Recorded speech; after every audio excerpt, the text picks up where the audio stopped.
What is up, guys? How are we doing? Welcome back to another episode of the Jedi In Exile. We are still on that Bad Batch hype. We are now episode 10. Yeah. Retrieval. Yeah. Bit of a different one this week. Yeah, it was. But let's jump straight into it.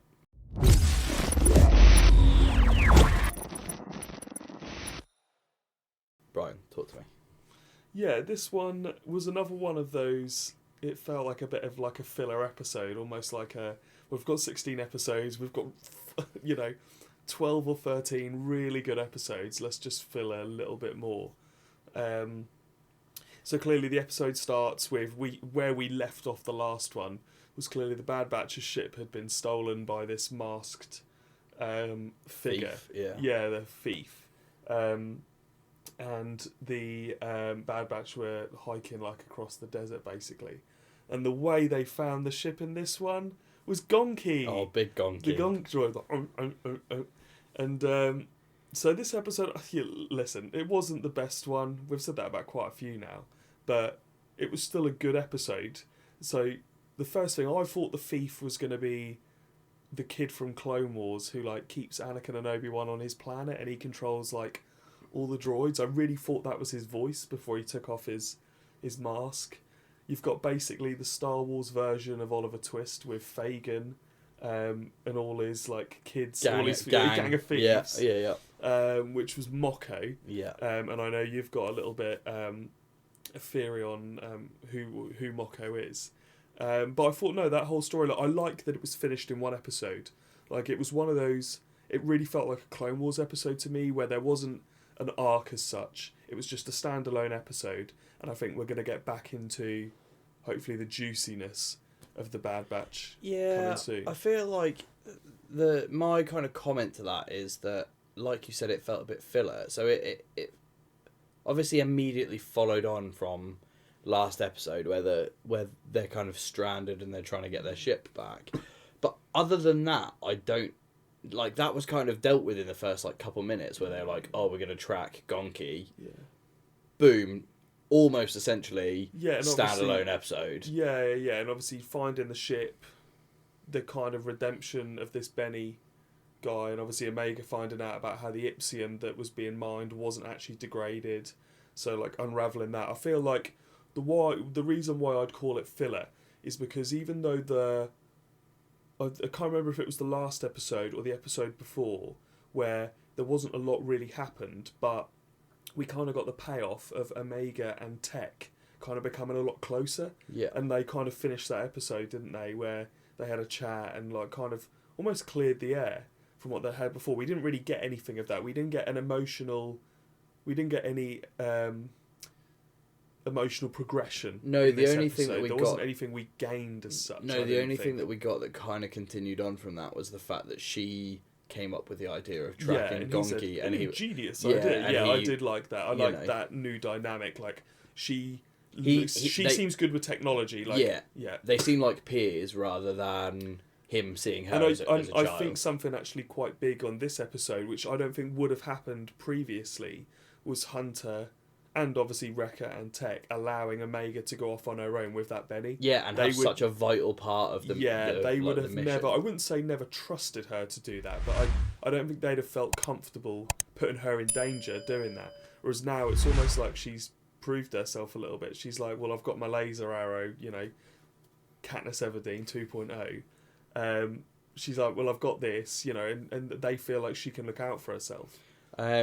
So, kind of tying it into the bigger Star Wars universe, my whole thing that you alluded to earlier with Mocko is, I don't know if it's confirmed or not.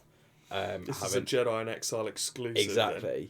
But I'm pretty sure that he must be a Zygerian. Yeah, so talk to us about what the Zygerians are. So the Zygerians featured in the Clone Wars a couple of times, I think, but in some of the more recent episodes of Clone Wars, because I think that they're the ones where Anakin goes into the slave pits. So essentially, they are slavers. They're like the Trandoshans in that they're slavers, and that's how they make their money. And is it the one that one of the women, the queen, like falls in love with yeah, Anakin? yeah. So yeah. they're kind of like feline based, like kind of feline humanoid hybrids.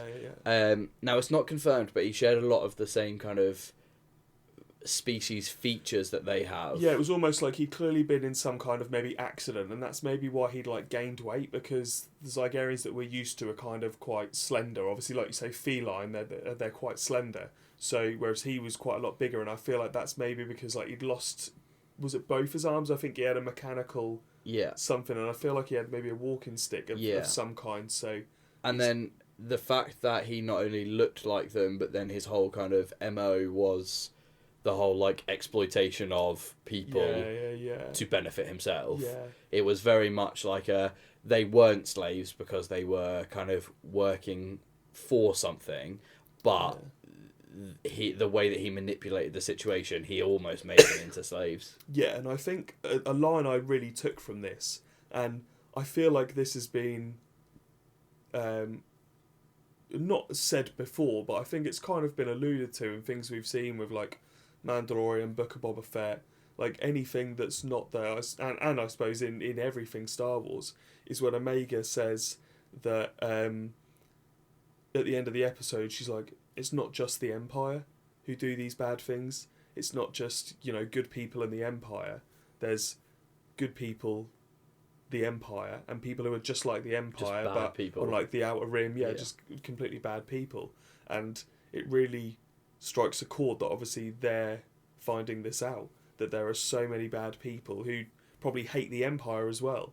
So yeah, that was a quite touching and moving line, I thought. The one thing that I love about kind of Star Wars in general, but I thought that it was like the epitome of it in this episode, is that massive standoff at the end where Moko's like, no, it's not going to happen. Like, I've got the muscle here. Yeah. And then out of nowhere, you just see the blaster bolts hit, and you're like, the batch are here!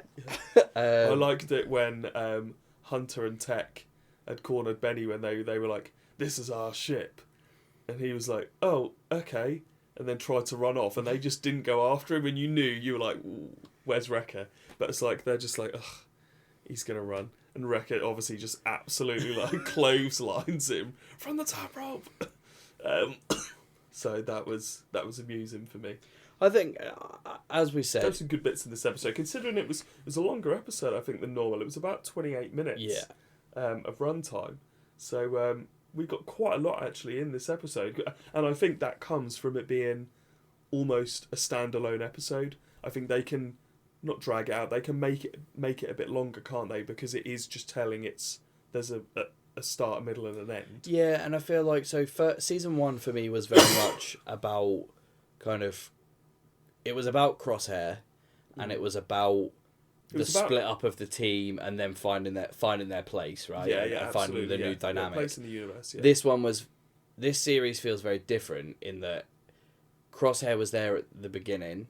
We saw a little bit, and it was kind of focused on him a little bit. And well, it's almost like the audience is kind of being lulled into a sense of Crosshair doesn't matter anymore. Yeah, these guys are not safe, but these guys are okay doing their own thing, and so I'm now waiting kind of for it to all come full circle. Yeah, absolutely, yeah. And whether that does happen this series or whether it happens in maybe another Bad Batch, but yeah, exciting times. Yeah, 100%. That's what we thought of that episode. If you guys have been enjoying listening to us talk about that, then why not check out some of our other awesome content available right here. And other than that, guys, we will see you all really, really soon in the next one. May the Force be with you all.